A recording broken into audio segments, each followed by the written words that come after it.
किससे हुआ था आपका? बैक्टीरिया और वायरस से होने वाले डिजीज के बारे में बात हो गई थी। अब किसके बारे में बात करेंगे? प्रोटोजोन से होने वाले डिजीज। प्रोटोजोन से कौन कौन से डिजीज होते हैं? आपका एक मलेरिया है और क्या है? अमीबियोसिस है। मलेरिया देखो कह रहा है कि सम ऑफ द, चलो कह रहे हैं some of the human disease caused by protozoans. तो कौन कौन सी डिजीज है आपका? एक malaria disease, man has been fighting since many years. Malaria एक ऐसी डिजीज है काफी लंबे समय से क्या हो रहे हैं? लड़ रहे हैं ना, लेकिन ठीक नहीं हो रहा है। Plasmodium is a टिनी protozoans is responsible for this disease.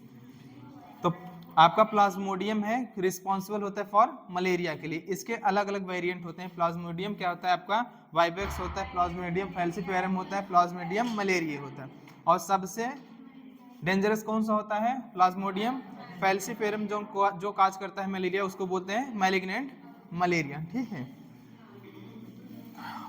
Different species of Plasmodium like Plasmodium vivax, Plasmodium malaria और Plasmodium falciparum are responsible for different types of malaria. Of these, इनमें से क्या है आपका? Malignant malaria caused by Plasmodium falciparum is most serious one and can even fatal. समझ में आया? Let us take a glance at the life cycle of Plasmodium. देखो Plasmodium की लाइफ साइकिल की अगर हम बात करें तो ये डाइजेनेटिक होता है। क्या होता है? डाइजेनेटिक होता है। इसमें अगर हम बात करें तो इसकी लाइफ साइकिल में अगर हम बात करें तो प्लाज्मोडियम क्या होता है आपका? डाइजेनेटिक होता है। इसका प्राइमरी होस्ट कौन होता है आपका? Primary host. और इसमें क्या होते हैं? सेकेंडरी होस्ट होते हैं। प्राइमरी होस्ट जो होता है आपका फीमेल एनाफिलीज होता है। क्या होते हैं? फीमेल एनाफिलीज जो होती है वो क्या होती है? इसकी प्राइमरी होस्ट होती है एनाफिलीज। मतलब ये अपनी लाइफ साइकिल कब कंप्लीट करेगी? एक तो क्या होना चाहिए? एक फीमेल एनाफिलीज है, दूसरा क्या है आपका? ह्यूमन। ह्यूमन में अगर हम बात करें तो एसेक्सुअल साइकिल देखने को मिलती है। कौन सी? एसेक्सुअल। और सेक्सुअल साइकिल किस में देखने को मिलती है?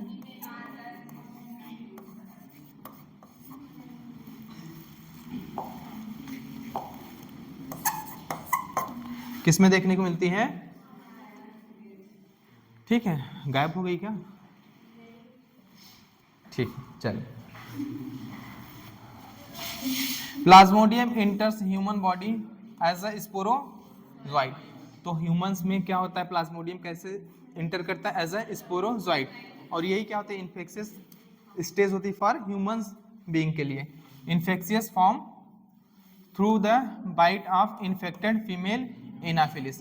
अगर कोई इन्फेक्टेड फीमेल एनाफिलिस है, बाइट करती है किसको? किसी ह्यूमंस को, तो क्या करता है? उसके थ्रू स्पोरोजोइट एंटर करता है ह्यूमंस की बॉडी में। द पैरासाइट इनिशियली मल्टीप्लाई, पहले क्या करेगा? ये मल्टीप्लाई करेगा, अपना नंबर इंक्रीज करेगा। ठीक है। उसके बाद क्या करता है? ये लीवर सेल्स को अफेक्ट करता है। लीवर सेल को क्या बोलते हैं? हिपेटोसाइट सेल्स जो होती है उनको अफेक्ट करेगा, वहां पे अपना नंबर बढ़ाएगा। उसके बाद क्या करता है? लीवर की सेल ब्रस्ट आउट जैसे ही होगी, रिलीज होंगे ढेर सारे क्या होते हैं? क्रिप्टोजॉइट बोलते हैं। क्या बोलते हैं? क्रिप्टोजॉइट। ये क्रिप्टोजॉइट क्या होंगे? ब्लड सर्कुलेशन के थ्रू क्या होंगे? जाएंगे और आरबीसी को अफेक्ट करेंगे। किसको? आरबीसी को। आरबीसी में एसेक्सुअली क्या होंगे? एसेक्सुअल साइकिल देखने को मिलेगी। प्रोड्यूस करते हैं क्या? मीरोजॉइट। क्या प्रोड्यूस करेंगे? मीरोजॉइट। क्या करेंगे? मीरोजॉइट। कुछ मीरोजॉइट्स फॉर्म करते हैं गैमेटोसाइट। क्या फॉर्म करते हैं? गैमेटोसाइट। माइक्रो गैमेटोसाइट और micro and macro gametocyte form करेंगे। और हाँ ठीक है। और क्या हो गया? कुछ मीरोजॉइट्स होते हैं वो क्या करते हैं? अदर आरबीसी को क्या करेंगे? अफेक्ट करती हैं। The red blood cell RBC resulting in their rupture. ठीक है। रैप्चर आरबीसी क्या करेगी? Associated with release of toxic substance जिसका नाम है हीमोजाइन। और यही हीमोजाइन रिस्पॉन्सिबल होती है फॉर चिल एंड फीवर के लिए। प्रत्येक एवरी 3 to 4 डेज पे ये क्या होती है? साइकिल होती रहती है। ठीक है।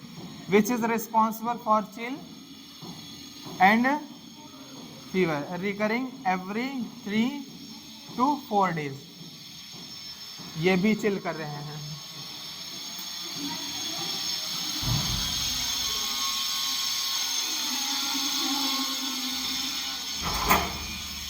When female एनाफ्लिस, अब क्या होगी, जब female anopheles mosquito bite an infected person, अब क्या होगी, अगर फीमेल एनाफ्लिस बाइट करती है किसको, इन्फेक्टेड पर्सन को, these parasite enter the mosquitoes body and undergo further development.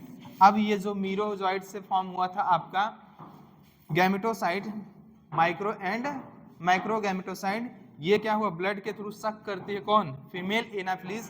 तो फीमेल एनाफ्लिस के गट में ये क्या करती है, सेक्सुअल रिप्रोडक्शन होगा, क्या फॉर्म करेगी, ढेर सारे स्पोरोजॉइड फॉर्म करेंगे और उसके बाद रिलीज होते हैं सलाइवा के थ्रू, जब नेक्स्ट बाइट करेगी within the them to form a sporozoite that are store in their salivary gland. और ये स्पोरोजॉइड क्या होते हैं, सैलिवरी ग्लैंड में स्टोर रहते हैं। When these mosquito bite humans, अब ये मॉस्किटो जब अदर ह्यूमंस को क्या करेगी, बाइट करेगी, the sporozoite are introduce into his और हर।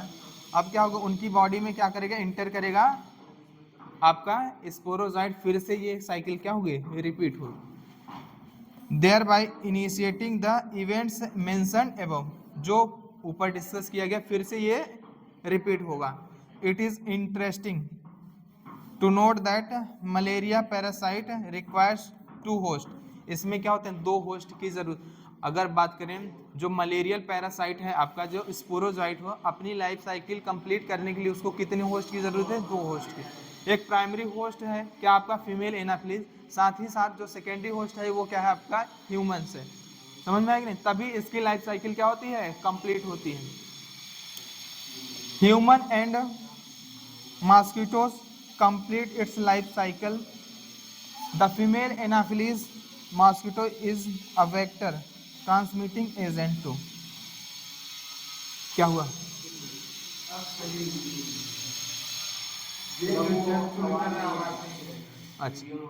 अच्छा, अब कह रहे हैं कि अब इसको हम लोग क्या बोल देते हैं, वेक्टर बोलते हैं। वेक्टर क्या करता है, ये ट्रांसमिट करता है किसको, स्पोरोजॉइट को। चलो देख लो क्या है, मॉस्किटो का क्या है, सैलिवरी ग्लैंड है, इसमें स्टोर है क्या आपका स्पोरोजॉइट। अगर ये क्या करती है, बाइट करती है किसको, ह्यूमंस को, तो स्पोरोजॉइट किसके अंदर आएगा, ह्यूमन की बॉडी के अंदर। फर्स्टली किस पे अटैक कराएगा, लीवर पे। लीवर की जो सेल्स होते हैं हिपेटोसाइट सेल, वहाँ पे क्या करेगा, मल्टीप्लाई करेगा, अपना नंबर इंक्रीज करेगा। तो क्रिप्टोजॉइट रिलीज होंगे, वो क्या करेंगे, ब्लड में आरबीसी जो होती है उसको क्या करेंगे, अफेक्ट करेंगे। वहाँ पे क्या हुआ, एसेक्सुअल साइकिल देखने को मिलेगी। और क्या बनाएंगे आपके, मीरोजॉइड बनाएंगे। और कुछ मीरोजॉइड बाद में क्या बनाएंगे आपका, गैमेटोसाइट, माइक्रोगैमेटोसाइट और मैक्रोगैमेटोसाइट। और ये गैमेटोसाइट बाद में क्या होगा, अब फीमेल नेक्स्ट जब फीमेल बाइट करेगी, ये गैमेटोसाइट को सक कर लेती है कौन, फीमेल एनाफिलीज मॉस्किटो। अब यहाँ पे गैमेटोसाइट का क्या होगा, सेक्सुअल रिप्रोडक्शन होगा, फिर से क्या करेगी, इसकी सैलिवरी ग्लैंड में फॉर्म करेगी स्पोरोजॉइड, और ये स्पोरोजॉइड स्टोर रहते हैं, फिर नेक्स्ट बाइट करेगी, फिर से यही साइकिल क्या होगी, रिपीट होती रहती है। समझ में, चलो क्या है आपका, प्रोटोजोन से होने वाली नेक्स्ट बीमारी है एंटअमीबा हिस्टोलिटिका से होती है। कौन सी बीमारी है आपका, अमीबियोसिस है। क्या है आपका, amoebiasis. Entamoeba histolytica is a protozoans parasite in large intestine, किसमें, लार्ज इंटेस्टाइन। कौन सी बीमारी काज करता है आपका, अमीबियोसिस। इसका दूसरा नाम है अमेबिक डिसेंट्री। सिम्टम्स क्या हो सकते हैं इसके, दिस डिजीज इंक्लूड कॉन्स्टिपेशन, क्या होगा, एब्डोमिनल पेन होगा। वहाँ पे अगर बात करें टाइफाइड में कौन सा, स्टमक पेन था, यहाँ पे एब्डोमिनल पेन। और वहाँ पे कौन सा किसको टारगेट करती थी, स्मॉल इंटेस्टाइन को, यह लार्ज इंटेस्टाइन पैरासाइट। क्रैम्प होगा, ठीक है, stool with excess mucus and blood clots. House fly act as a mechanical carrier. इसमें अगर हम बात करें तो हाउस फ्लाई क्या होती है, ये मैकेनिकल कैरियर का काम करती है, जो ट्रांसमिट करती है किसको, आपका जो पैथोजन है एंट amoeba histolytica, serve to transmit the parasite from faeces of infected person to food.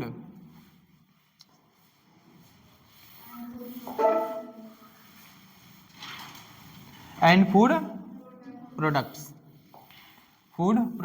There bye contaminating them, उनको क्या करेगी, आपके फूड अगर फूड प्रोडक्ट्स हैं उनको क्या करेगी, दूषित करेगी। फिर हम अगर उनको इनटेक करेंगे तो हमें कौन, हमारे अंदर पैथोजन जो एंट अमीबा हिस्टोलिट का पैथोजन है वो आएगा, कॉज क्या करेगा, अमीबियोसिस। ठीक है। Drinking water and food contaminated by the faecal matter are main source of infection. तो क्या है, मेन सोर्स कौन सा होता है आपका, contaminated by faecal matter are the main source of, जो हाउस फ्लाई है अगर फीकल मैटर्स पे बैठती है उसके बाद आपके फूड वगैरह पे जाके बैठेगी तो क्या करेगी, उनको कंटामिनेट करेगी, दूषित करेगी। वही फूड हम इंटेक करेंगे या फूड प्रोडक्ट्स को इंटेक करेंगे तो हमारे अंदर वो पैथोजन जो है एंट अमीबा हिस्टोलिट वो एंटर करेगा और क्या करेगा, कॉज करेगा अमीबियोसिस कॉज करेगा। कह रहा है एस्केरिस इज क्या है आपका, कॉमन राउंड वार्म है, क्या है आपका, राउंड वार्म है।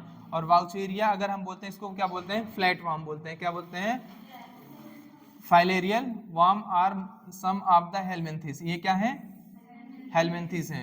आपका एस्केरिस को एक नाम दिया जाता है, क्या नाम है आपका, कॉमन राउंड वार्म। वाउचेरिया जो है आपको फाइलेरियल वार्म है, ये दोनों क्या है, हेलमिंथिस हैं, which are known to be pathogenic to man.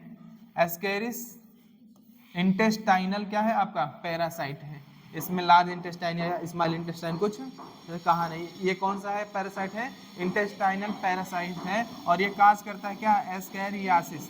Symptoms of the disease, इसके सिम्टम्स क्या हो सकते हैं, इंक्लूडिंग इंटरनल ब्लीडिंग, क्या होगी, इंटरनल ब्लीडिंग होगी, इंटरनल ब्लीडिंग होगी, मस्कुलर पेन होगा, आपको मस्कुलर पेन होगा, फीवर होगा, और क्या होगी आपकी, एनीमिया होगी। And blockage of the intestinal passage, आपका इंटेस्टाइनल पैसेज में क्या हो सकती है, ब्लॉकेज हो सकती है। अगर बात करें the egg of parasite are excreted along with faeces of infected person which contaminated, yes किसको कंटामिनेट करेगा, सॉइल को, वाटर को, plants etcetera. A healthy person acquire this infections through contaminated water, vegetables, fruits आदि, ठीक है। और इससे आपको क्या हो सकती है,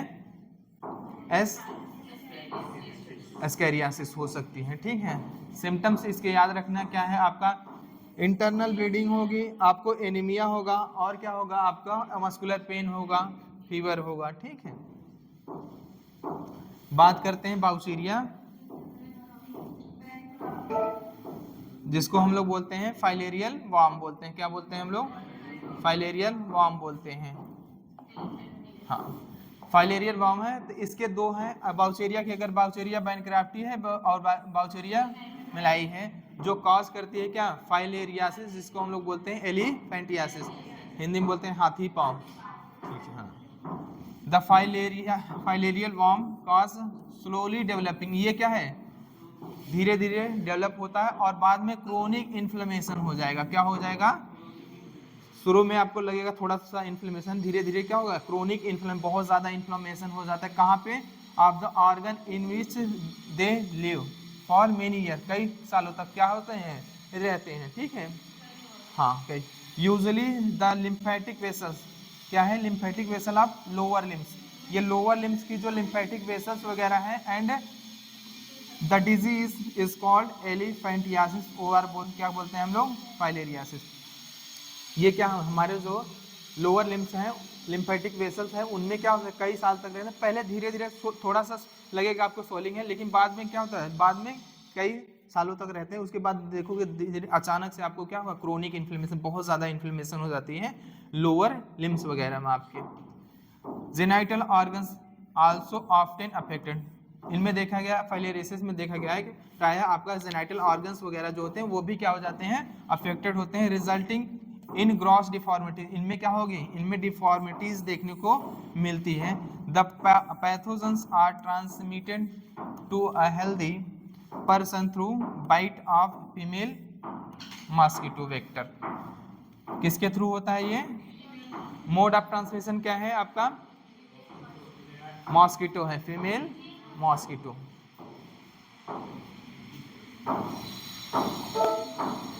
ये दिया है हाथी पाँव का आपका फिगर दिया है। हाँ हाथी पाँव, पाँव नहीं हाथी पाँव, पाँव मत, पाँव समझ के मत।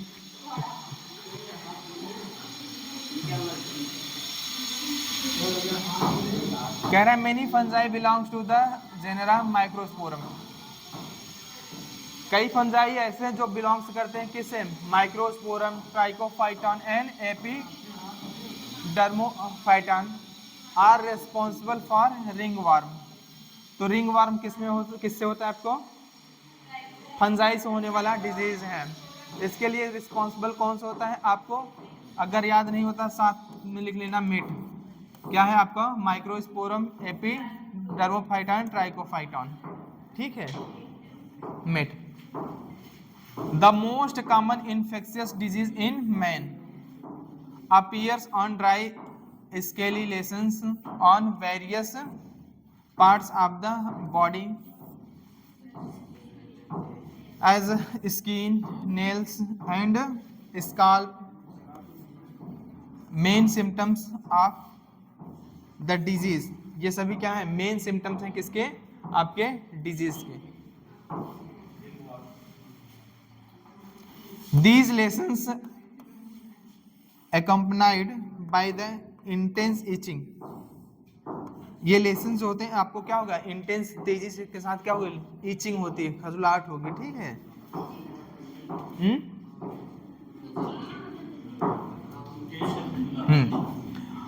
और फेवरेबल कंडीशन क्या है? Heat and moisture. Heat and moisture help these fungi to grow which makes them thrive in skin folds such as those in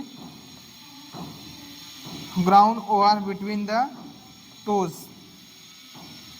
Ringworm are generally acquired from soil by using towels। अगर किसी को ringworm हुआ है, अगर उसकी चीज़ें आप use करते हैं उससे होता है, जैसे टॉवल्स हो गया, कॉम्स वगैरह हो गए, ठीक है, यूज़ करोगे, हाँ कॉम्स में कंघी वगैरह, तो उससे भी हो सकता है, क्लॉथ्स वगैरह। इसीलिए जिस टॉवल्स वगैरह और इनर वियर्स वगैरह अपना यूज़ करना चाहिए। साबुन भी क्या होना चाहिए? अपना होना चाहिए। ठीक है,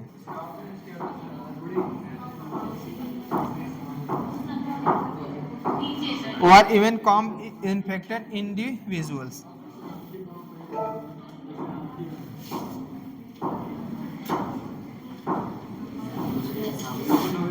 चलो, कह रहा है maintenance of personal and public hygiene is very important for prevention and control of many infectious disease.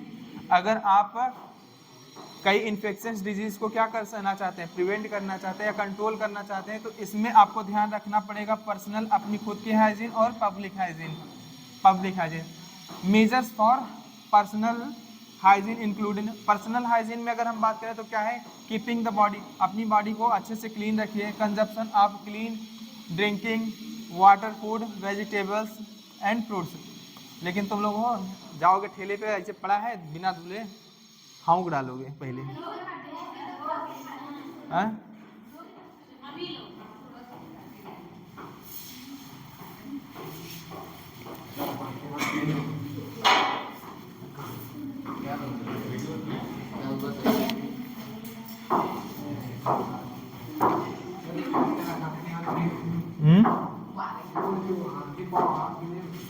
हाथी पाँव हाथ में नहीं होता।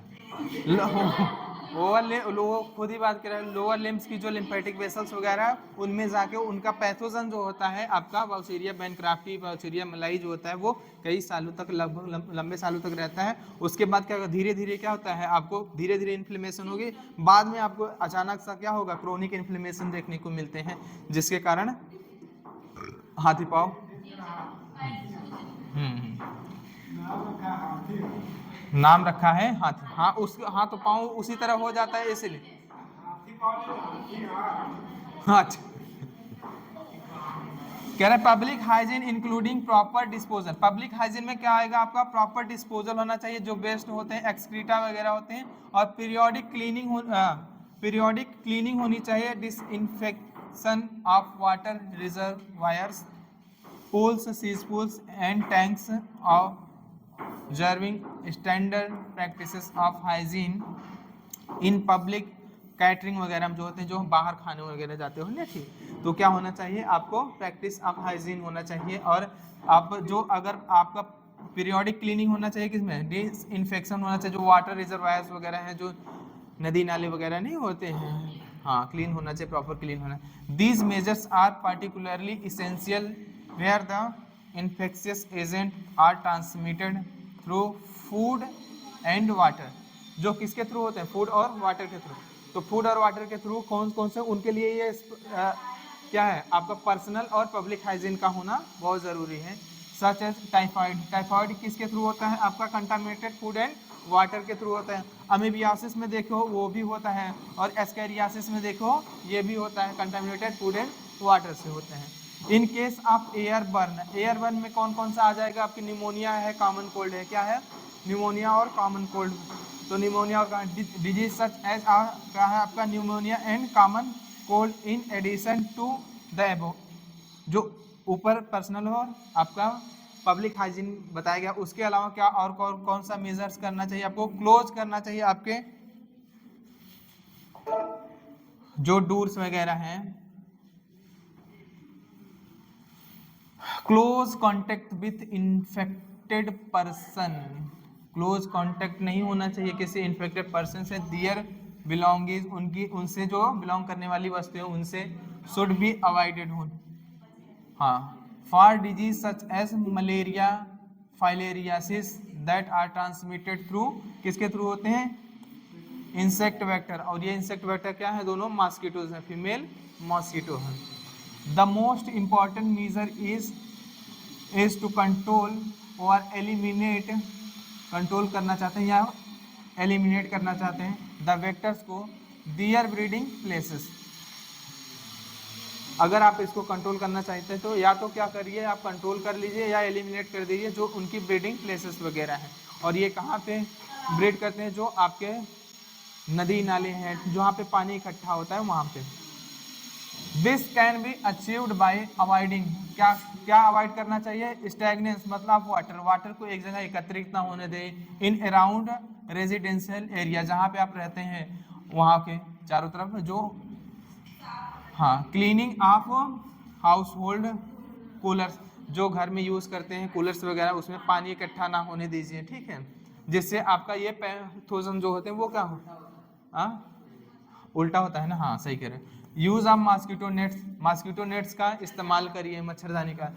इंट्रोडक्शन ऑफ फिशेस लाइक आपका गम्बूसिया वगैरह है, जो क्या होता है इनके लार्वल को फीड करती है, हाँ पॉन्ड्स में जो फीड करती है ऑन मॉस्किटो लार्वा, और ये क्या करेगी, मॉस्किटो लार्वा को ही क्या करेगी, खा डालेगी। जब मॉस्किटो लार्वा को ही खा जाएगी तो मॉस्किटो आपको क्या होंगे, कम हो जाए। Spraying of insecticides, insecticide spray करिए, जो डिचेस वगैरह हैं, ठीक है, ड्रेनेज एरियाज वगैरह हैं जो सैम पे हैं, ठीक है, वहाँ पे क्या करिए, इंसेक्टिसाइडल यूज करिए ताकि ये इंसेक्ट वहाँ पे ग्रो ना कर सके। इन एडिशन, इसके अलावा क्या करना चाहिए, डोर्स एंड विंडोज, डोर और विंडोज जो हैं आपकी should be provide with wire mesh होनी चाहिए, wire mesh to prevent the entry of mosquito, ताकि क्या हो सके, मॉस्किटो की एंट्री अंदर ना हो सके। सच प्रिकॉशन, ऐसे precaution have becomes more important specially in the light of recent widespread incidence of the vector borne Aedes mosquito disease like dengue और चिकन गुनिया। हाँ, एडीज मॉस्किटोस जो होता है वो रिस्पॉन्स, डेंगू और chikungunya, ठीक है, हाँ और सुन लो, सुनो पहले, और ये क्या है, वायरस तो क्या होता है, वायरल डिजीज है, डेंगू और चिकनगुनिया दोनों क्या है, वायरल डिजीज है in many part of India. The advancement made in biological science, जैसे जैसे एडवांसमेंट होता गया किसमें, बायोलॉजिकल साइंस में, हैव आर्म्ड अस, हम क्या हो गए, वैसे वैसे हम क्या हो गए, अपने आप को आर्म करने लगे, ठीक है। Effectively deal with many infectious disease, पहले क्या होती थी, पहले पहले इतना ज़्यादा क्या था, डेवलपमेंट नहीं था, ठीक है। तो क्या होती, कई ऐसी डिजीज थी जो आज के ज़माने में क्या पूरी तरह से क्योर कर लेते, उस टाइम में क्या होती थी, उतना उतना सुविधा था नहीं, तो हम क्योर नहीं कर पाते थे, जिससे हमारी क्या हो जाती थी, इवन डेथ भी हो जाती थी। द यूज ऑफ वैक्सीन, जिसको मतलब टीकाकरण, ठीक है।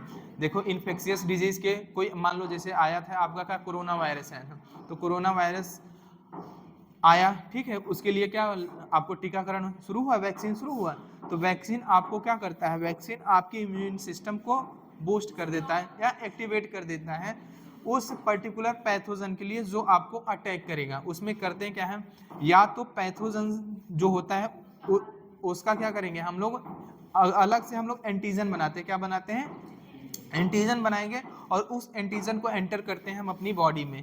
तो एंटीजन जब हमारी बॉडी में आएगा तो as a foreign particle body की जो इम्यून सिस्टम होती है उसको ट्रीट करती है, और उसके अगेंस्ट पहले से ही क्या बनाने लगती है, एंटीबॉडी बनाने लगती है। अब अगर मान लो नेचुरल उस पैथोजन का अटैक हुआ हमारी बॉडी पे, तो हमारी बॉडी उसको क्या करती है, पहचानती है कि भैया तुम ही हो, आओ रखे हैं तुम्हारे लिए, ठीक है। तो क्या करती है, उसको काउंटर करने के लिए क्या करेगी, एंटीबॉडी रिलीज करेगी। तो एंटीजन एंटीबॉडी इंटरेक्शन होगा, उसको क्या करेगी, सप्रेस कर देगी, या क्या कर देगी, किल कर देगी, ठीक है। ये किसका काम है, वैक्सीन का काम। आ? क्या immunisation programme have enable us to completely eradicate, हमने क्या किया, completely eradicate deadly disease like smallpox. पहले स्मॉल पॉक्स से लोग क्या होते थे, अब क्या हुआ, हम लोगों ने क्या किया, इम्यूनाइजेशन से इसको पूरी तरह से क्या किया, इरेडिकेट किया, खत्म कर दिया, ठीक है। A large number of other infectious disease, और भी क्या है, और भी इन्फेक्शियस डिजीज है, लाइक पोलियो और डिप्थीरिया। सुन लो, याद रखना, पोलियो वायरस से होने वाला डिजीज है, क्या है, वायरस से होने वाला डिजीज है। डिप्थेरिया आपका बैक्टीरिया से होने वाला डिजीज है, किससे है, बैक्टीरिया से। और निमोनिया तो जानते हो बैक्टीरिया से है। टिटेनस भी आपका क्या है, बैक्टीरिया है, क्या है, बैक्टीरिया। टिटेनस भी क्या क्या क्या है आपका, बैक्टीरिया से होने वाला डिजीज है। एक जगह लिख लेना, अगर पूछे, अगर ऐसा पूछता है कि which of the following is a bacterial disease, ताकि आपको याद होना चाहिए कौन सा बैक्टीरियल डिजीज है, कौन सा वायरल डिजीज है, कौन सा फंजाई, कौन सा प्रोटोजोन, ठीक है। Have been control to a large extent by the use of vaccine, vaccine को यूज करके हमने इसको क्या किया, लार्ज एक्सटेंड तक हमने क्या किया, कंट्रोल किया। जैसे अब देखो पोलियो के केसेस क्या हैं, बहुत कम। पहले पोलियो का 2 बूंद जिंदगी के लिए, ठीक है, 2 बूंद जिंदगी के लिए, ठीक है। पोलियो वैक्सीन क्या होता था, अब ना पिए हो ना, हाँ हाँ, उसमें उसमें से हम भी हैं, ठीक है। हाँ, तो ये किस लिए, देखो पोलियो वायरस क्या करता था, हमारे नर्वस सिस्टम को अफेक्ट करता था, क्या करता है, नर्वस सिस्टम को अफेक्ट करता था। और क्या होती है हमारी जो अलग अलग ऑर्गन्स, उनमें क्या होता है, पहले जैसे आपका हाथ हुआ, पैर हुआ, ठीक है, ब्रेन हुआ, उनमें क्या होता है, पैरालिसिस हो जाती थी। इसको रोकने के लिए पोलियो वैक्सीन पिलाया जाता है, ठीक है। अगर हाँ हाँ, इस समय शायद कहीं कहीं फिर से शुरू हो गए। सुन लो, biotechnology about which you, biotechnology आपका बहुत अच्छा चैप्टर है जिसके बारे में पढ़ोगे। अगर हाँ हाँ, कह रहा है कि रीड मोर इन चैप्टर 10 में पढ़ोगे, is at a verge of making available newer, जो नई नई एंड सेफर वैक्सीन हो रही। आप बायोटेक्नोलॉजी से ही ये नई नई जो वैक्सीन और सेफ वैक्सीन बन रही हैं, किसके थ्रू बन रही हैं, बायोटेक्नोलॉजी का ही एप्लीकेशन है, ठीक है, जो हमें ये नई वैक्सीन और सेफ सुरक्षित वैक्सीन जो मिलती है, ठीक है, जिसके बारे में पढ़ोगे। अगर बात करें, कह रहा है कि discovery of antibody and various other drugs has also enable us effectively treat infectious disease. अगर हम बात करें किसकी बात करें, एंटीबॉडी की डिस्कवरी होने से, और अगर अलग अलग तरह की जो ड्रग्स हैं हमें क्या करने, हमें क्या किए, इफेक्टिवली ट्रीट कर सके हम किसके लिए, इन्फेक्शियस डिजीज। जो पहले इन्फेक्शियस डिजीज थे अब क्या है, हम उनको ट्रीट कर सकते हैं किसके थ्रू, बाय एंटीबॉडीज और अलग अलग तरह की जो ड्रग्स हैं उनके द्वारा। ठीक है, तो कह रहा है इम्यूनिटी क्या है, इम्यूनिटी जैसे मान लो बॉडी की एक क्षमता है, क्या है, एबिलिटी है बॉडी की टू, एबिलिटी टू फाइंड, और हमारी बॉडी की क्षमता है फाइंड मतलब फाइट करने की किसके अगेंस्ट, एनी पैथोजन या टॉक्सिक एजेंट हुआ, ठीक है, या कोई फॉरेन बॉडीज हुआ या फॉरेन पार्टिकल्स के अगेंस्ट, जो बॉडी की फाइट करने की एबिलिटी है उसको हम लोग क्या बोलते हैं, इम्यूनिटी बोलते हैं। इम्यूनिटी की अगर हम बात करें तो दो तरह की इम्यूनिटी है, एक तो इन्नेट इम्यूनिटी है, एक एक्वायर्ड। इन्नेट इम्यूनिटी का मतलब हुआ ऐसी कोई इम्यूनिटी जो हमें बाय बर्थ मिल रही है, क्या मतलब ये है, बाय बर्थ मिल रही है। और एक्वायर्ड इम्यूनिटी का मतलब हुआ ऐसी कोई इम्यूनिटी जो हम ड्यूरिंग बाय आफ्टर बर्थ हम लोग क्या करते हैं, उसको एक्वायर करते हैं, क्या करते हैं, एक्वायर। वो डिपेंड करता है हम लोग किस इन्वायरमेंट में रह रहे हैं, समझ में आएगी नहीं। ज़्यादा आप सेफर इन्वायरमेंट में रहोगे तो उतनी कम आपको क्या मिलेगी, एक्वायर्ड इम्यूनिटी में क्या होगी, बहुत ज़्यादा प्रोटेक्टिव इन्वायरमेंट में आप अगर ग्रो करा रहे हैं, अपने किसी बच्चे का ग्रोथ हो रहे हैं, तो क्या उसकी एक्वायर्ड इम्यूनिटी उतनी ही क्या होगी, कमजोर होगी, कमजोर होगी, समझ में आए। इन्नेट सुन लो, इन्नेट इम्यूनिटी की अगर हम बात करें तो इन्नेट इम्यूनिटी ऐसी इम्यूनिटी है जो हमें बाय बर्थ मिलती है, और इसमें कोई भी डिस्क्रिमिनेशन पावर नहीं होता है, ये किसी को डिस्क्रिमिनेट नहीं करती, इक्वली ट्रीट करती है, चाहे जो हो इक्वली ट्रीट करेगी। कौन सा, इन्नेट इम्यूनिटी। और ये थ्रू आउट लाइफ क्या होती है, सस्टेन करती है, हमारी थ्रू आउट लाइफ रहती है। कौन सी, इन्नेट इम्यूनिटी। अगर इन्नेट इम्यूनिटी की बात करें तो क्या है आपका फिजिकल बैरियर है, फिजियोलॉजिकल बैरियर है, और क्या है आपका सेलुलर है, और क्या है आपका साइटोकाइन है, समझ में आया कि नहीं। जैसे अगर हम बात करें फिजिकल बैरियर में आपका क्या आ जाता है, ये जो बाहर की स्किन है और म्यूकस वगैरह जो होती हैं वो क्या है आपका, म्यूकस वगैरह वो किस में आ जाएंगी, आपके फिजिकल बैरियर में आएगी। किसकी, कौन सी बैरियर में आएगी, फिजिकल बैरियर। अगर हम बात करें फिजियोलॉजिकल बैरियर की बात करें, किसकी बात करें, फिजियोलॉजिकल, तो फिजियोलॉजिकल की बात करें सलाइवा जो हम होता है वो हो गया आपका, हाँ लाइसोजाइम प्रेजेंट इन टीयर्स में जो लाइसोजाइम प्रेजेंट होता है वो भी किसका है, फिजियोलॉजिकल आपका क्या है, बैरियर है, क्या है, फिजियोलॉजिकल बैरियर है। और बात करें किसकी बात करें, एसिड जो हमारे स्टमक में है वो भी क्या है, एक तरह से आपका क्या है, फिजियोलॉजिकल बैरियर है। सेलुलर में अगर हम बात करें, सेलुलर टाइप ऑफ बैरियर की बात करें, या सेलुलर टाइप का जो आपका है बैरियर, उसमें आपका आता है जैसे न्यूट्रोफिल्स है, क्या है आपका, न्यूट्रोफिल्स है, मोनोसाइट वगैरह है। मोनोसाइट के डिफरेंशिएशन से आपका जो मैक्रोफेजेस सेल वो है, NK cell, natural killer cell जो है ये है, ये सभी किस में आएंगी, आपकी सेलुलर टाइप ऑफ बैरियर में आती है। अगर बात करें हम किसकी, साइटोकाइन, तो साइटोकाइन का मतलब होता है अगर कोई भी वायरस क्या करता है, इन्फेक्ट करता है सेल्स, किसी सेल्स को, तो वो सेल्स क्या करती है, वो सिक्रीट करती है क्या, इंटरफेरॉन, और ये प्रोटेक्ट करती है फर्दर, हाँ प्रोटेक्ट करती है अदर सेल्स को फॉर इन्फेक्शन से, ठीक है, हाँ हाँ प्रोटेक्ट करते हैं। अब चलो देख लेते हैं किसके बारे में, इम्यूनिटी। और देखो कुछ इम्यूनिटी, चलो और बीच में जैसे आएगा उसे बताएंगे। देखो every day we are exposed to large number of infectious agent.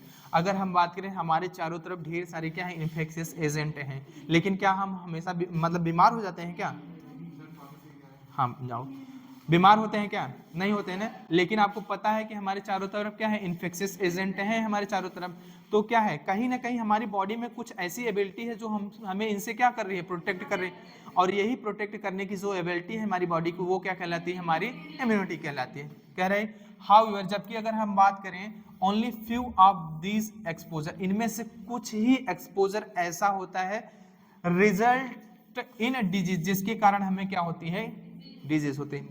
बाकी तो हम हमेशा एक्सपोजर में है किसके, पैथोजन के, लेकिन कुछ पर्टिकुलर ऐसी एक्सपोजर होती है जिसके कारण हमें डिजीज हो जाता है। व्हाई, क्यों? This is due to the fact that body is able to defend itself from most of this foreign agent. हमारी बॉडी में इतनी एबिलिटी है कि most of the foreign agent से क्या कर सकती है, लड़ सकती है और हमें प्रोटेक्ट करके रखती है। क्या करती है, हमें प्रोटेक्ट करके रखती है। और यही ओवरऑल जो एबिलिटी है होस्ट की, मतलब हमारे मतलब होस्ट मतलब हमारी बॉडी की, to fight disease causing organism मतलब pathogen conferred by immune system, जिसे हम लोग क्या कहते हैं, क्या बोलते हैं हम लोग, इम्यूनिटी बोलते हैं। समझ में? इम्यूनिटी क्या है, समझ में है ना? चलो बात करते हैं। Immunity is of two type. Immunity कितने तरह की है, दो तरह की है। एक आपकी इम्यूनिटी है इन्नेट इम्यूनिटी है, और एक क्या है, एक्वायर इम्यूनिटी है। इन्नेट इम्यूनिटी जो होती है वो क्या होती है, बाई बर्थ होती है। क्या होती है, बाई बर्थ होती है। और ये एक्वायर आफ्टर बर्थ होती है। क्या होती है, आफ्टर बर्थ। ठीक है, क्या होती है, आफ्टर बर्थ। ठीक है, अगर बात करें हम लोग किसकी, इन्नेट इम्यूनिटी की बात करें, इसके पास कोई भी डिस्क्रिमिनेशन पावर नहीं होती, मतलब ये किसी को डिफ्रेंशिएट नहीं करती, सभी को एक जैसा ट्रीट करेगी। ठीक है, और इसके पास कोई मेमोरी नहीं होती, कोई मेमोरी नहीं है। इसके पास क्या होता है, डिस्क्रिमिनेशन पावर होती है। क्या होती है, डिस्क्रिमिनेशन पावर होती है। ये सेल्फ सेल और अदर सेल को क्या करती है, जानती है, पहचानती है, उस हिसाब से रिएक्ट करती है। इसके पास मेमोरी होता है। क्या होता है, मेमोरी होता है। मतलब अगर तुम एक बार बॉडी में एंटर किए, क्या किए, एक बार बॉडी में कोई पैथोजन एंटर किया, हमारी बॉडी की जो एक्वायर्ड इम्यूनिटी है वो एक्टिवेट होगी, उस पैथोजन को क्या करेगी, मेमोराइज कर लेती है। क्या कर लेती है, मेमोराइज कर लेती है, और उसके अगेंस्ट क्या प्रोड्यूस करती है, एंटीबॉडी। क्या करेगी, एंटीबॉडी। मान लो कोई पहली बार पैथोजन एंटर किया है तो थोड़ा सा टाइम लगता है प्रिपेयर करने में एंटीबॉडी, इसीलिए जो फर्स्ट रिस्पॉन्स होता है वो क्या होता है, स्लो होता है। देन नेक्स्ट एक्सपोजर अगर सेम पैथोजन का हमारी बॉडी पे हो रहा है तो वो फास्ट क्या करती है, रिएक्ट करती है। क्या होती है, फास्ट रिएक्ट करती है। तो सेकंड रिस्पॉन्स होता है वो क्या होता है, आपका फास्ट होता है। क्यों, पहले से ऑलरेडी उसके पास मेमोरी है, आएगा अगर वो हमारी बॉडी में आइडेंटिफाई कर लेगी, उसके बाद तुरंत काउंटर करेगी उस पर्टिकुलर पैथोजन को, तो रिस्पॉन्स जो होगा क्या होगा, फास्टर होगा। चलो बात करते हैं हम लोग किसकी, इन्नेट इम्यूनिटी की बात करते हैं। इन्नेट इम्यूनिटी होता क्या है, चलो देखते हैं। क्या कह रहा है कि innate immunity is non specific. क्या है, नॉन स्पेसिफिक है, ये स्पेसिफाई नहीं करती किसी को। हाँ, स्पेसिफिक मतलब होता है किसी पर्टिकुलर, मतलब स्पेसिफाई करना, मतलब सेल्फ और मतलब खुद के सेल्स को और दूसरे सेल्स को। ठीक है, ये नॉन स्पेसिफिक टाइप की है, type of defence that is present at time of birth. This is accomplished by providing different types of barrier। और ये क्या करती है, अलग अलग तरह की क्या फॉर्म करती है, बैरियर फॉर्म करती है। क्या करती है, to entry of foreign agent into our body. ठीक है, innate immunity consist of 4 type of barrier. तो इन्नेट इम्यूनिटी जो है हमारा क्या है, 4 टाइप ऑफ बैरियर से मिलकर बना है। और ये बैरियर क्या करते हैं, प्रोटेक्ट करते हैं किससे, पैथोजन को, ताकि हमारी बॉडी के अंदर एंटर ना कर सके। ठीक है, तो कौन कौन से बैरियर हैं, और ये क्या है, नॉन स्पेसिफिक टाइप का है। क्या है, नॉन स्पेसिफिक टाइप का है।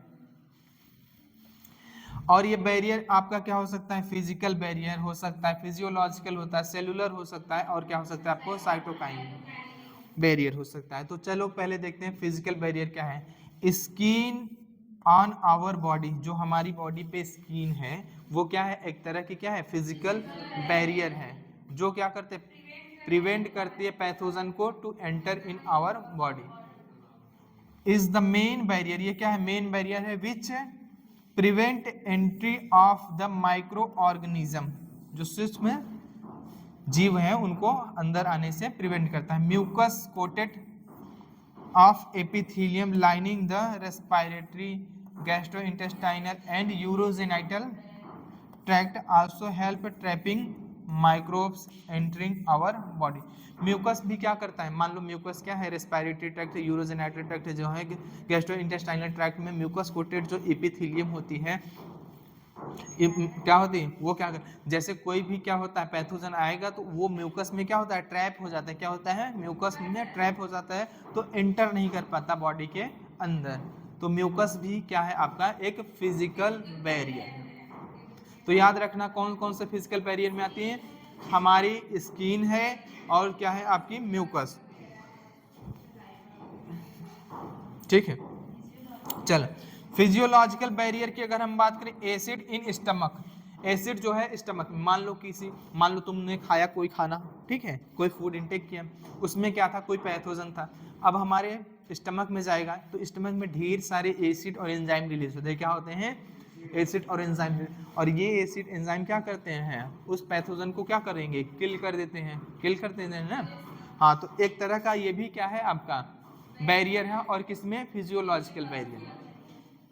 सलाइवा, मुंह में क्या होता है आपका, सलाइवा होता है, देखो कहीं कटे फट जाए तो कहते हैं लगा लो, ठीक है, उसमें क्या होता है, उसमें क्या, हाँ हाँ हाँ, तो ठीक, सलाइवा में भी क्या होता है, सलाइवा इन माउथ, माउथ में जो सलाइवा होता है, टीयर्स फ्रॉम आई, आई में, आई के जो टीयर्स होते हैं उसमें लाइसोजाइम होता है, क्या होता है, लाइसोजाइम, ये भी क्या करता है, प्रोटेक्ट करता है पैथोजन से। ऑल प्रिवेंट माइक्रोबियल ग्रोथ, ये सभी क्या होते हैं, माइक्रोबियल ग्रोथ को क्या करते हैं, प्रिवेंट करते हैं, समझा। तो किस तरह का बैरियर है, फिजियोलॉजिकल। याद रखना कौन कौन सा, एसिड इन स्टमक, और क्या सलाइवा, और क्या होता है टीयर्स इन आई, ये सभी तीनों क्या है आपके फिजियोलॉजिकल बैरियर। फिजिकल बैरियर में आपका स्किन और म्यूकस। चल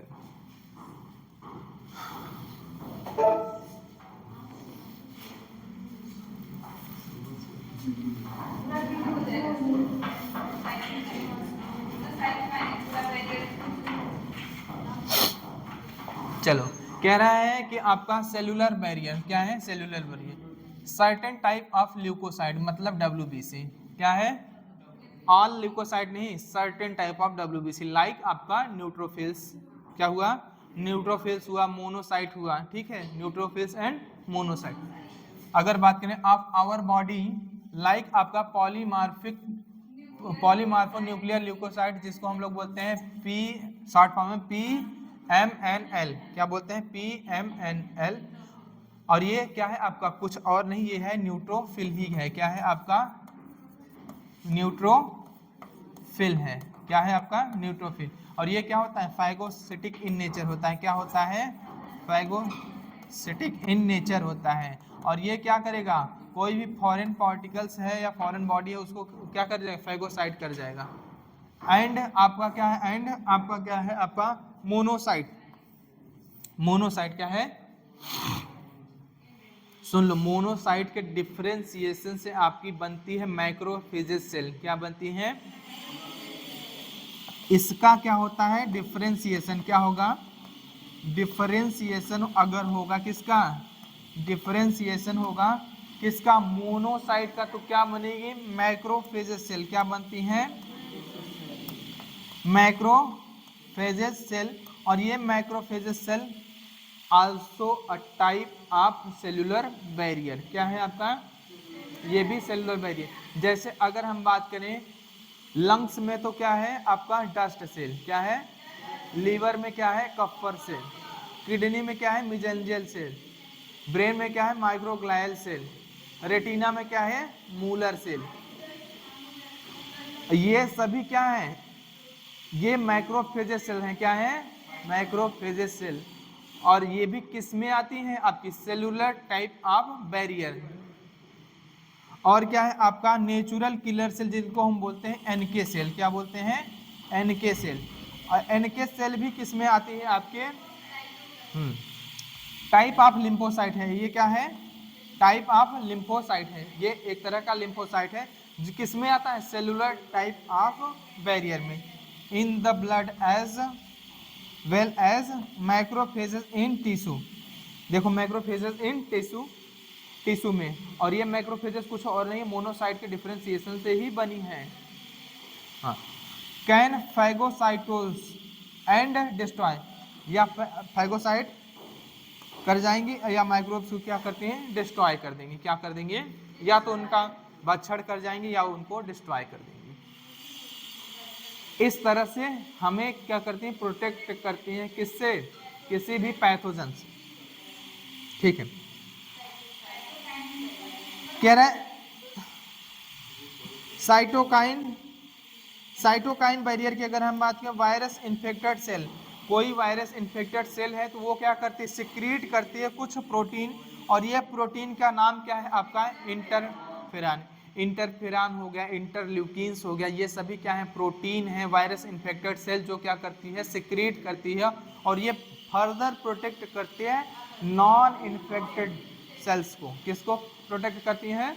नॉन इन्फेक्टेड सेल, जिनको हम लोग क्या कहते हैं? आपका इंटरफेरॉन करते हैं, which protect non infected cell from further viral infection, ताकि बाद मतलब फिर से वायरल इन्फेक्शन ना हो। जो अनइफेक्टेड सेल हैं उनसे बचाने के लिए क्या काम करता है? जो इन्फेक्टेड सेल ऑफ वायरस हैं वो सिक्रीट करते हैं एक प्रोटीन जिनका नाम है इंटरफेरॉन। तो इनेट इम्यूनिटी में आपने चारों तरह के बैरियर के बारे में पढ़ लिया। Physical barrier, physiological barrier, cellular, और आपका साइटोकाइन बैरियर।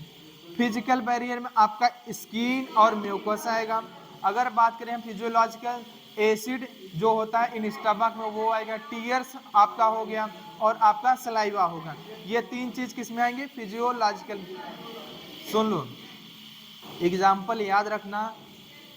डिजीज जो कॉजिंग पैथोजन है, सिम्टम्स हैं, उनको याद रखना, प्लस जो आप इम्यूनिटी वाला पोर्शन पढ़ रहे हैं उसको याद रखना। ज़्यादा से ज़्यादा क्वेश्चन इन्हीं दो पोर्शन से आते हैं, ठीक है। और जो उधर आपका एक है क्या पढ़ाएंगे? ड्रग्स के बारे में पढ़ाएंगे ना। हाँ, तो इनके एग्जाम्पल्स वगैरह जो है वो, ठीक है। 3 टॉपिक पे विशेष ध्यान रखना, और खास करके 2 टॉपिक पे तो ज़्यादा। हाँ, ठीक है। हाँ, तो आपका क्या हुआ? सेलुलर बैरियर में अगर हम बात करें तो सेलुलर बैरियर में आपका है न्यूट्रोफिल। कुछ ल्यूकोसाइड हैं जैसे आपका न्यूट्रोफिल्स हो गया, मोनोसाइट हो गया, और आपका कुछ आपका लिम्फोसाइट है जैसे आपका एनके सेल हो गया, नेचुरल किलर सेल हो गया। और आप अगर हम बात करें माइक्रोफेजेस सेल्स की बात करें तो ये किस तरह की बैरियर फॉर्म करती हैं? Cellular type of barrier form करती हैं। कौन सी? सेलुलर टाइप ऑफ बैरियर, याद रहेगा ना। और अगर हम बात करें साइटोकाइन टाइप ऑफ बैरियर, तो अगर कोई वायरस इन्फेक्टेड सेल है तो वायरस इन्फेक्टेड सेल क्या करती है? रिलीज करती है प्रोटीन, जिस लाइक आपका इंटरफेरॉन, इंटरल्यूकिन्स, ये सब क्या करती हैं? फर्दर इन्फेक्शन से प्रोटेक्ट करती हैं जो नॉन इन्फेक्टेड वायरल सेल है उनको। समझ है? चल,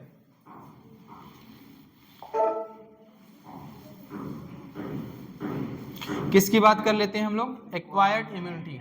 एक्वायर्ड इम्यूनिटी, एक्वायर्ड इम्यूनिटी की बात करें तो पहली बात करें तो एक्वायर्ड इम्यूनिटी क्या होती है? स्पेसिफिक टाइप की होती है। क्या होती है? स्पेसिफिक होती है। दूसरी डिस्क्रिमिनेशन पावर होता है इसके पास। क्या होती है? डिस्क्रिमिनेशन पावर होती है। समझ में? ठीक है, समझ रहे हो? और तीसरी अगर हम बात करें तो इसके पास मेमोरी होती है। क्या होती है? ये अपने पैथोजन को भली भांति क्या करता है? याद करके रखता है। क्या करता है? याद करके रखता है। अगर दूसरे टाइम उस पैथोजन का हमारी बॉडी पे इन्फेक्शन हुआ या अटैक हुआ तो ये क्या करेगा? उसको काउंटर करेगा तुरंत। समझ में? पहले से प्रिपेयर करके रखता है antibody, large amount of antibody release करेगा, उसको क्या करे? एंटीजन हाँ, तो इंटरेक्शन शुरू होगा और या उसको सप्रेस कर देगा या तो क्या कर देगा? किल कर देगा। तो चलो देखो, बात करें एक्वायर्ड इम्यूनिटी के, ऑन अदर हैंड से अगर हम बात करें, पैथोजन स्पेसिफिक होता है। क्या होता है? देखो इसीलिए इसको बोलते हैं स्पेसिफिक। वो क्या नॉन स्पेसिफिक था, किसी पर्टिकुलर पैथोजन के लिए स्पेसिफिक नहीं, हाँ इस पैथोजन के लिए एक्ट करेगा, इसके लिए नहीं करेगा, तो वो स्पेसिफाई नहीं है, वो सबके लिए है एक जैसा, ठीक है। और ये क्या करता है, पैथोजन स्पेसिफिक होता है, इसीलिए बोलते हैं ये क्या है, स्पेसिफिक टाइप ऑफ इम्यूनिटी में आते हैं।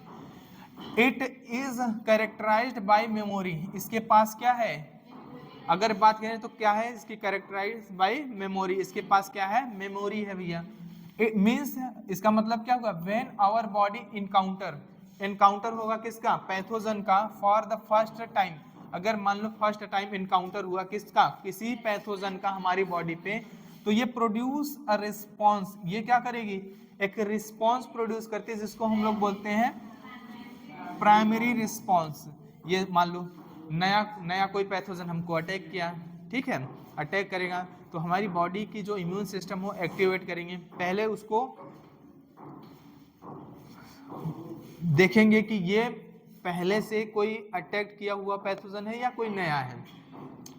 नया पैथोजन है तो क्या करेंगे, धीरे धीरे उसको पहले पहचानेंगे, उसके बाद क्या करें, उसके अगेंस्ट एंटीबॉडी बनाना शुरू, तो ये लंबा प्रोसेस हो जाता है। क्या होता है, लंबा प्रोसेस है। इसीलिए जो फर्स्ट टाइम अटैक होता है वो क्या होता है, थोड़ा सा डिले हो जाता है। क्या होता है, रिस्पॉन्स होता है वो थोड़ा सा डिले होता है, तो पैथोजन को हम इन काउंटर करने में थोड़ा सा टाइम लगा देते हैं। क्या लगाते हैं, टाइम लगा देते हैं। अब सेकेंड टाइम मान लो हुआ, तो पहले से ऑलरेडी उसके पास मेमोरी है उस, और एंटीबॉडी भी क्या हो गए, उसने बना लिया है, तो सेकेंड टाइम जो भी रिस्पॉन्स होगा वो फास्ट होगा।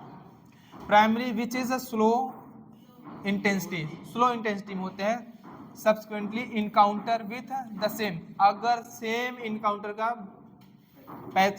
सेम पैथोजन फिर से क्या हुआ, आपका अटैक किया, हाईली क्या होता है, इंटेंसिफाई होगा सेकेंडरी ओआर, इसी को बोलते हैं एमनेस्टिक रिस्पॉन्स, एनामनेस्टिक रिस्पॉन्स, या बोल सेकेंडरी ओआर एनामनेस्टिक रिस्पॉन्स बोलते हैं, और ये क्या होता है आपका, फास्ट होता है। This is ascribed to fact that our body appears to have memory. तो क्या इससे पता चलता है कि हमारी बॉडी के पास क्या है, मेमोरी है, किसकी, ऑफ द फर्स्ट इनकाउंटर, जो फर्स्ट इनकाउंटर हुआ था उससे क्या है, हमारी बॉडी के अंदर मेमोरी डेवलप्ड हो जाती है against particular virus. The primary and secondary immune response are carried out with the help of two specific type of lymphocyte present in our blood. तो लिम्फो, सुनो, चाहे आपका प्राइमरी रिस्पॉन्स हो चाहे सेकेंडरी रिस्पॉन्स हो, वो किसके थ्रू होता है, जो हमारी बॉडी के ब्लड में प्रेजेंट लिम्फोसाइट है उनके द्वारा।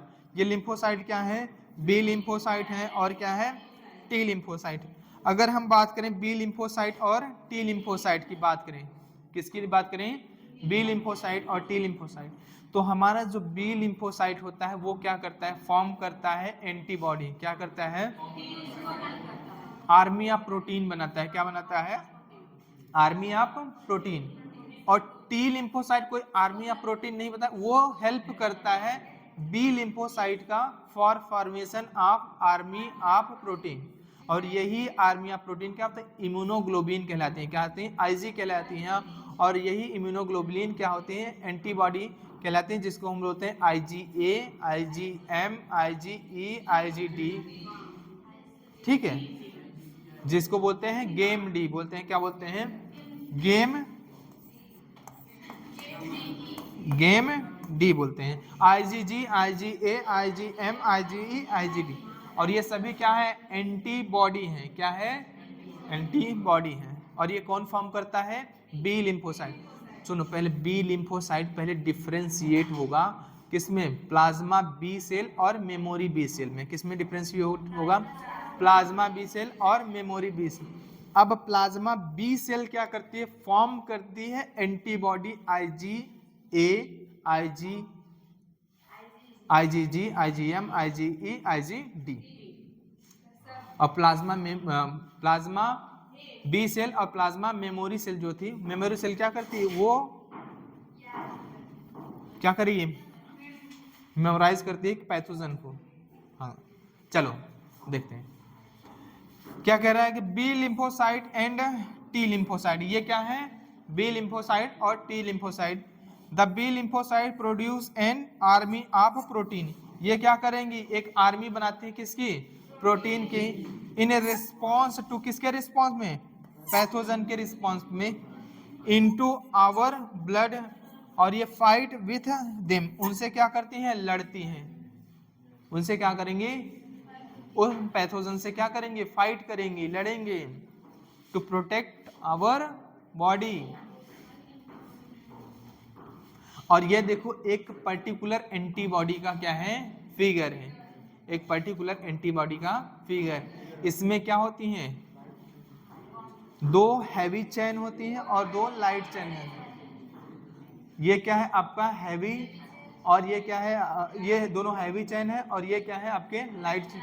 ये जो है आपका एंटीजन बाइंडिंग साइट है, ये क्या है, एंटीजन बाइंडिंग साइट। अब both light and heavy chain attach to each other by disulphide bond, किसके द्वारा, डाइसल्फाइड बॉन्ड, किसके द्वारा अटैच होती हैं, डाइसल्फाइड बॉन्ड के द्वारा अटैच होती हैं। यहाँ पे एंटीजन को बाइंड करने के लिए क्या होता है, रिसेप्टर होता है, साइट होता है, यहीं से एंटीजन आके बाइंड, एंटीबॉडी उसको ट्रैप कर लेंगे, एंटीजन एंटीबॉडी इंटरेक्शन होगा तो उसको क्या करती है, काउंटर करती है, किसको, एंटीजन को या पैथोजन को। कौन, आपकी जो ये एंटीबॉडी है। ये आपका लाइट चेन है, ये हैवी चेन है, दो लाइट चेन होती है, दो हैवी चेन होता है, याद रखना, H2L2 बोलते हैं formula.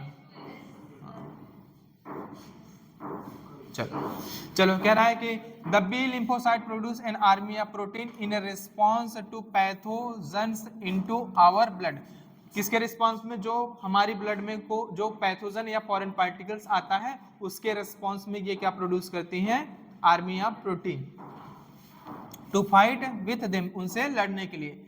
These proteins are called, इन प्रोटीन को हम लोग क्या बोलते हैं, कुछ इम्यूनोग्लोबुलिन्स होते हैं, क्या होते हैं, immunoglobulins, some immunoglobulins act as a, और इसी को हम बोलते हैं एंटीबॉडी। द टी सेल या टी लिम्फोसाइट जो होती है डू नॉट सिक्रीट एंटीबॉडी, कोई भी एंटीबॉडी सिक्रीट नहीं करती, लेकिन ये क्या करेगी, हेल्प करेगी किसकी, बी सेल की, टू प्रोड्यूस देम, किसको, एंटीबॉडी, आर्मी ऑफ प्रोटीन बनाने में हेल्प करती है।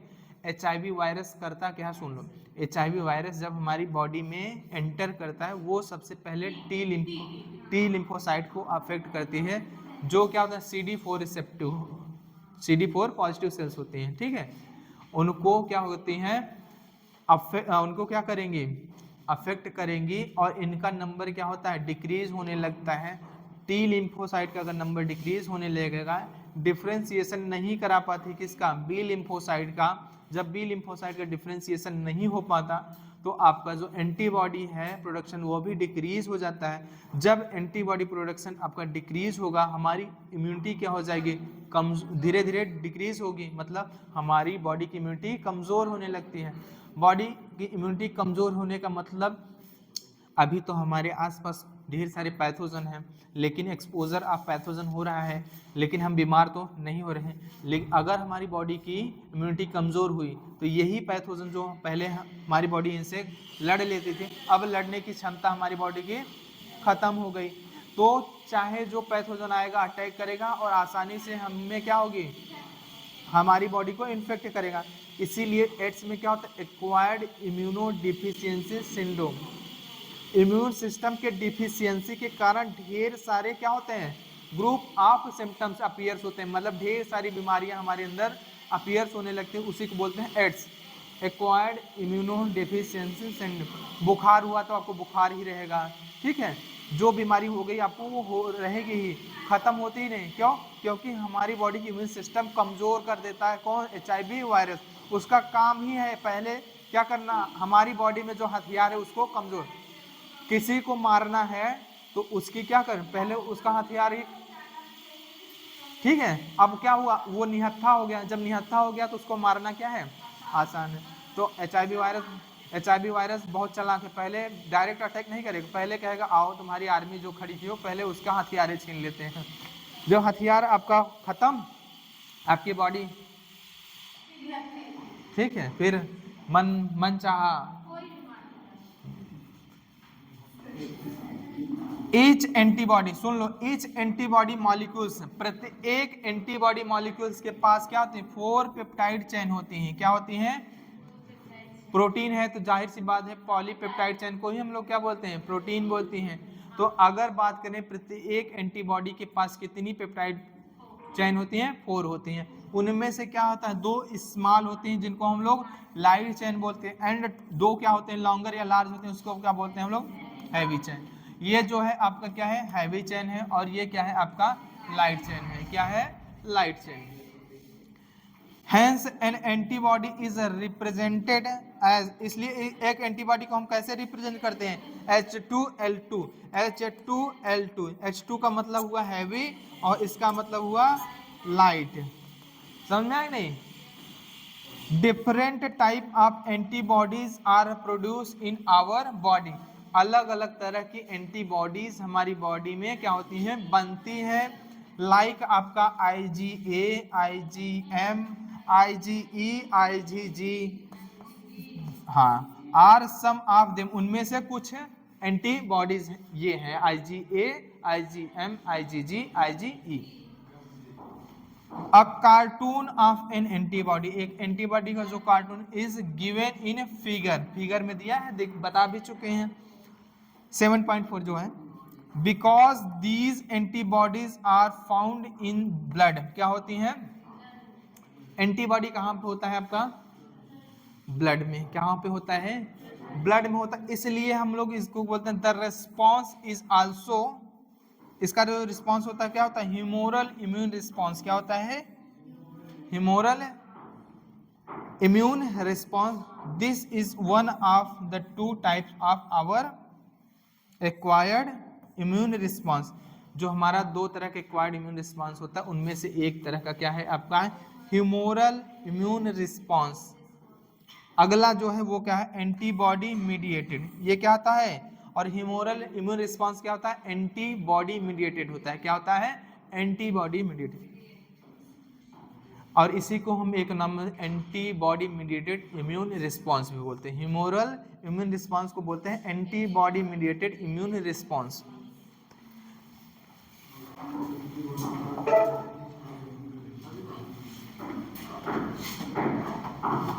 कह रहा है the second type is called, जो सेकेंड टाइप का इम्यून रिस्पॉन्स है उसको क्या बोलते हैं, सेल मीडिएटेड इम्यून रिस्पॉन्स, जिसको हम लोग बोलते हैं सेल मीडिएटेड इम्यूनिटी, CMI बोलते हैं। क्या बोलते हैं, और यही CMI रिस्पॉन्सिबल होता है एनी ग्राफ्ट रिजेक्शन, कोई भी ग्राफ्ट रिजेक्शन के लिए रिस्पॉन्सिबल कौन होता है, मतलब अगर किसी ऑर्गन की ग्राफ्टिंग होती है, जैसे आपको हार्ट ट्रांसप्लांट करना है, किडनी ट्रांसप्लांट करना है, लंग, तो उसके लिए जो ये रिजेक्ट हो जाती है, कभी कभी क्या होता है, देखो क्या है, हार्ट इम्प्लांट हुआ, फिर उसके बाद कहते हैं उनकी डेथ हो गई। बॉडी के पास एबिलिटी होती है, वो सेल्फ ऑर्गन या सेल्फ सेल को क्या करता है, मतलब पहचानता है, और दूसरे और अपने में क्या होता है, डिफ्रेंसिएशन कर सकता है, इसी वो डिस्क्रिमिनेशन पावर होती है।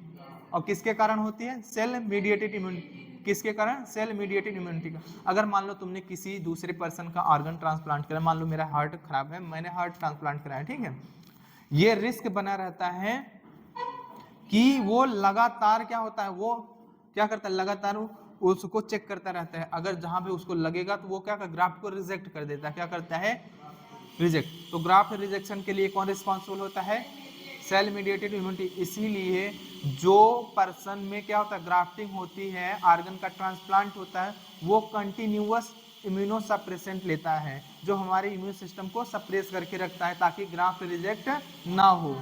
समझ में आ कि नहीं, समझ रहे हो। The T lymphocyte mediated CMI very often प्रायः, बहुत अप्रायः है, when some human organ like आपका क्या है, आपका heart, eye, liver, kidney fail हो जाते हैं to function satisfactory, transplantation is the only remedy to enable the patient life normal life. मान लो ऐसा कोई पेशेंट है जिसमें हार्ट, आई, लीवर, किडनी ये सभी क्या फेल हो गए, तो इसका सेटिस्फैक्ट्री ये क्या है आपका, इनको क्या करना पड़ेगा, हमें ट्रांसप्लांट कराना पड़ेगा। क्या कराना पड़ेगा, ट्रांसप्लांट कराना पड़ेगा अगर हम नॉर्मल लाइफ चाहते हैं तो। इसके लिए देन अ सर्च, एक सर्च इसके लिए, ऐसा नहीं है कि इनको पकड़ो और हमारे अंदर इनका हार्ट ट्रांसप्लांट कर दो। किसी का ऑर्गन लेके किसी के अंदर ट्रांसप्लांट नहीं किया जाए। इसके लिए कुछ क्या होते हैं, तौर तरीके होते हैं। वो क्या है, begin to find a suitable donor. हमें क्या होना चाहिए, पहले सुटेबल डोनर, पहले आपके क्लोज रिलेटिव्स, पहले आपके जो क्लोज रिलेटिव्स होते हैं उनकी मैचिंग होती है, ऑर्गन्स की मैचिंग होती है। अगर उनकी मैचिंग नहीं हुई तो क्या करते हैं, हम एक सुटेबल डोनर ढूंढते हैं। क्या ढूंढते हैं, सुटेबल डोनर। और ये सारा झमेला किस लिए है, अभी देखो आगे पता चलेगा किस लिए है। Correct, why is that organ can not be taken from just anybody. हम किसी से कैजुअली हम किसी से ऑर्गन्स क्यों नहीं ले लेते फॉर ट्रांसप्लांट के लिए। देखो, what is that the doctors check, क्या ऐसी चीज है जो डॉक्टर चेक करते हैं। जो ग्राफ्ट फ्रॉम, सुन लो, कह रहा है ग्राफ्ट फ्रॉम, अगर आप ग्राफ्ट कर रहे हैं फ्रॉम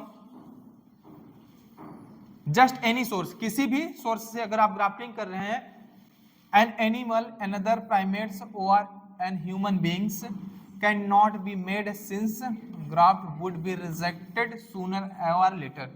या तो तुरंत या तो बाद में वो क्या हो जाएगा, रिजेक्ट हो जाएगा। और इसके लिए रिस्पॉन्सिबल जो आपका इम्यूनिटी होता है वो CMI होता है, cell mediated immunity. Tissue matching, हम ग्राफ्टिंग में क्या कराएंगे, टिश्यू की मैचिंग कराते हैं, ब्लड ग्रुप की मैचिंग कराते हैं, are essential before undertaking any graft या ट्रांसप्लांट। किसी भी ट्रांसप्लांट या ग्राफ्टिंग,